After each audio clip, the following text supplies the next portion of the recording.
So Parkinson's is a progressive neurological disorder that involves a loss of the neurotransmitter dopamine. And dopamine is responsible for coordinating and controlling movement.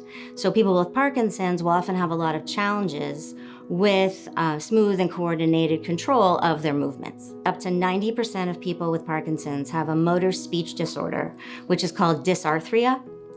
And what happens is people will have a soft or monotone voice. They may have a disrupted rate of speech or imprecise articulation. And this all results in reduced communicative effectiveness, which then results in a sort of a withdrawal from life participation, which leads to social isolation. About 90,000 Americans are diagnosed annually, and there's an estimated 1 million people living with Parkinson's. It was very gradual, but it was years ago that I started to realize that I had to speak up more because my voice was becoming softer and softer.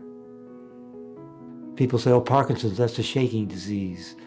But there are so many other things that people aren't aware of under the covers, because Parkinson's is systemic disease. It can affect almost any nerve or muscle in your body.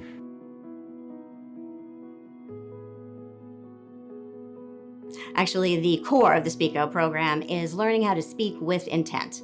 And speaking with intent just means speaking deliberately, purposefully, thinking about how you're saying what you're saying. So a typical SpeakOut therapy session would involve 2 of our Northeastern graduate students in speech-language pathology who are being supervised by a certified and licensed speech-language pathologist, meeting with one of our patients. That can be done in person here at our clinic on the Boston campus, or we do this as well over Zoom. Actually, a lot of our participants choose to do Zoom because it is very convenient. And for people who may have mobility issues or transportation issues, that's really important to them. Our goal is to give them that confidence back and that ability to feel like they're communicating more effectively than maybe before they started the program. We really want to support not only, their vocal quality and their overall voice, but also just their mental health and their, like I said, their confidence as well. Every single one of the grad students, if I didn't know they were grad students, I would think they were seasoned professionals who've been doing this for 10 or 20 years. It's not just therapy, but it's social. I guess that's the thing. It's a social group. It's all about focus. What am I going to say, and can I say it loud enough so that people don't have to say, excuse me, could you repeat that?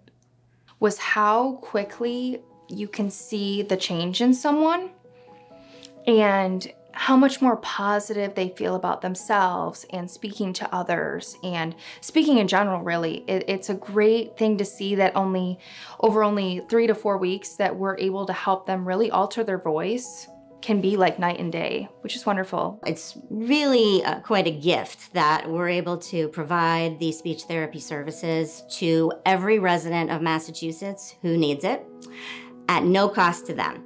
And this is through a generous grant from Parkinson Voice Project, who developed the SpeakOut therapy program. We're also able to run pretty much year-long groups. They're weekly groups that we run. They're actually called the SpeakOut class. And everyone who goes through our program then transitions into a weekly group. The work that we're doing here at the SpeakOut Therapy and Research Center has real-world outcomes for people. It is helping them communicate in an effective way in their daily lives, no matter who they're talking to or what they're doing. And research has shown that people who seek out the SpeakOut therapy program earlier in the disease process actually have better outcomes. And SpeakOut can mediate the progression of speech and voice decline. I have to take my dogs for a walk in the woods every day. Their names are Rowan and Emmy. And I will call, Rowan, here. Emmy, here. And I don't have an instructor to tell me, now say it again with more intent. But that's what happens. I usually call and I get no response, and then I have to use more intent. This is how I get my daily practice, and that gives me a lot of joy. I'd say just try it. You'll like it.